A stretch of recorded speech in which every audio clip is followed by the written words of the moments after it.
Hi,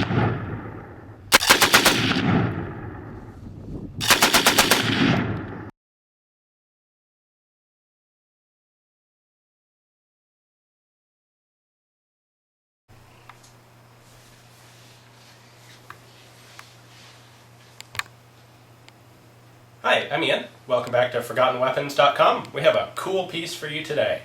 What we have here is a German aircraft Maxim gun from the First World War.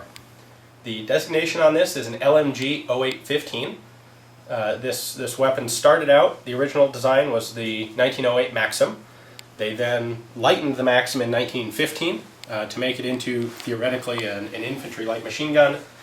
And as soon as they came out with the lightened version, the German Air Force, the Luftwaffe, took an immediate interest in it and came up with their own. In this case, the LMG stands for Luftmaschinengewehr, as in aircraft machine gun.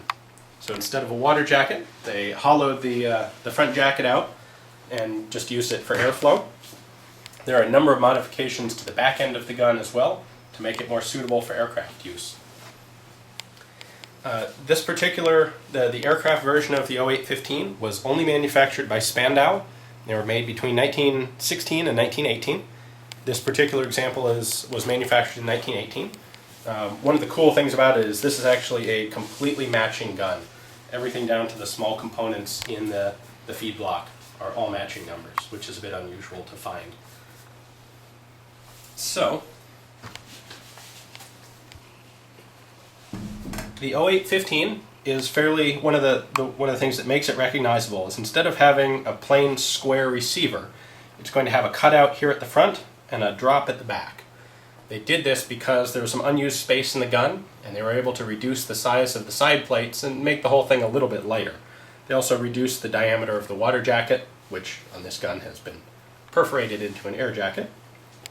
So we have our fusee spring assembly here on the side. Underneath this is the mainspring for the gun.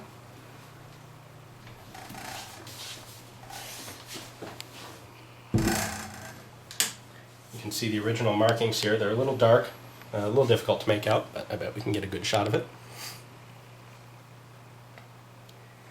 And then, like all Maxim guns, the top cover hinges up, and we can see the internals. So the Maxim worked on a toggle lock mechanism. It's actually the same kind of mechanism that you'd see in a Luger pistol, but working upside down. What happens is we have a pivot point right here.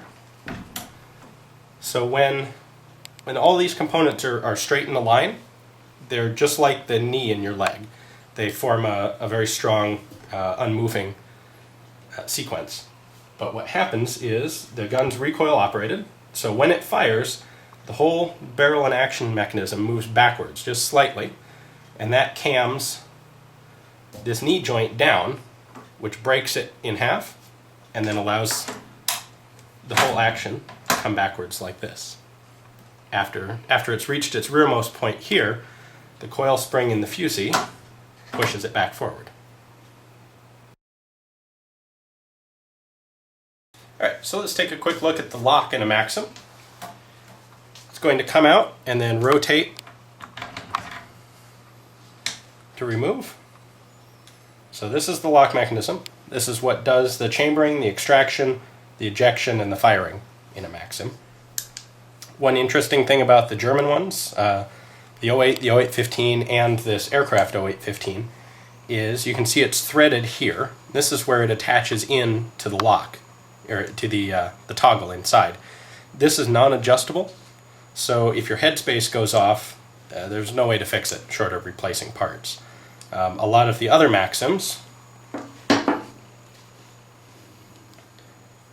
had a shank here that could be, this is a Russian 1910 lock, this could be shimmed to adjust your headspace up if necessary.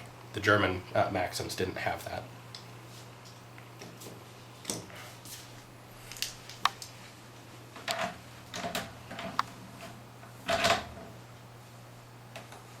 By the way, one common practice you'll see is called hanging a lock, and that's putting the lock in this position as a range safety procedure.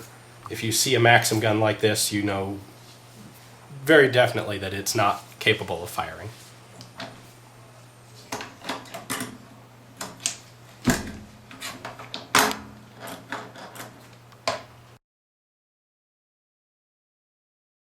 So the way a Maxim operates, you have a belt of ammunition coming in here, and we have, you can see the rim, the hooks on the extractor that hold the rim of a cartridge right here. So at the very beginning of a feed cycle, you'll have the first cartridge in the belt is being held by the extractor here, and when the gun begins to cycle, it pulls it backwards out of the belt on the way back, and at the far rearward travel of the lock, the extractor assembly drops down, and that puts this newly extracted live round directly in position to feed into the barrel. When the lock then moves back forward, it feeds directly into the barrel, and at the end of its travel, the extractor comes back up and the extractor lips slide over the rim of the next cartridge in the belt. So at the same time, when we're pulling our live round out of the belt, we're also pulling the fired round out of the chamber, and it's going through the same process. When the extractor drops at the back of its travel, the newly fired empty casing is now dropped down in line with the ejection port in the very front of the gun,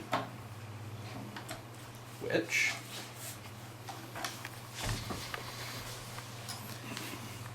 you can see right here. This is where empty cases are ejected from the gun.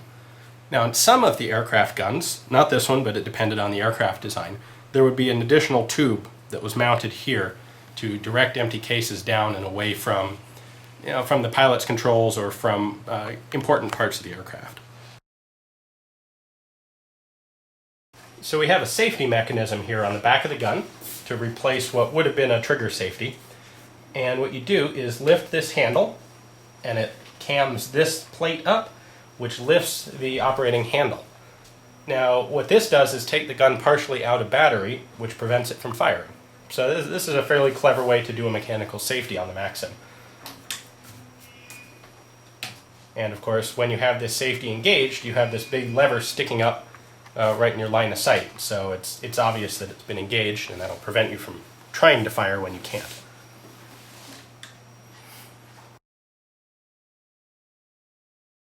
The two big holes in the back of the rear plate here are for an accessory that's not on this particular gun, and that is a round counting mechanism. On aircraft guns, you don't have, well, you're paying attention to things other than exactly how many rounds are left in your belt of ammo. And so both the British and the German and the French machine guns for aerial use had round counting devices manufactured for them. So there's a device here that would keep track of how many rounds had been fired and allow the pilot to keep track of, or to see at a glance, when he was going to need to reload. Now, if you're familiar with Maxim at all, you've obviously seen this giant extra handle on the side of the gun. This is actually for cocking the weapon.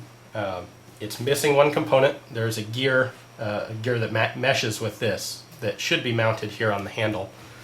And what this allowed the pilot to do, instead of pushing forward to cock the gun with this fairly short lever, he has a much larger lever with a big exposed handle, and he can just give it a big yank back to cock the gun. So this tooth engaged here, and pulling this back pulled the operating handle forward. Most of the modifications to these guns were designed to make it simpler and quicker and easier for the pilots to operate the gun, because quite literally their lives depended on these machines running flawlessly. Your gun jams in a dogfight and you're pretty well screwed. So we very much appreciate Steve Hill from Spotted Dog Firearms allowing us to take a look at this gun and tell you guys all about it. This is actually a gun that is currently for sale, so we'll have some contact information listed below. And if you have any interest in acquiring it for yourself, give Spotted Dog a call. They'd be happy to work with you. If you have interest in learning more about Maxims in general, by far the best book on the subject out there is The Devil's Paintbrush by Dolph Goldsmith. There will be a link to a place where you can purchase that through Amazon in the vault. I encourage you to take a look. It's chock full of information. Excellent resource on the Maxim. So thanks for watching. I hope you enjoyed the show, and tune in again for more information on eclectic and unusual firearms.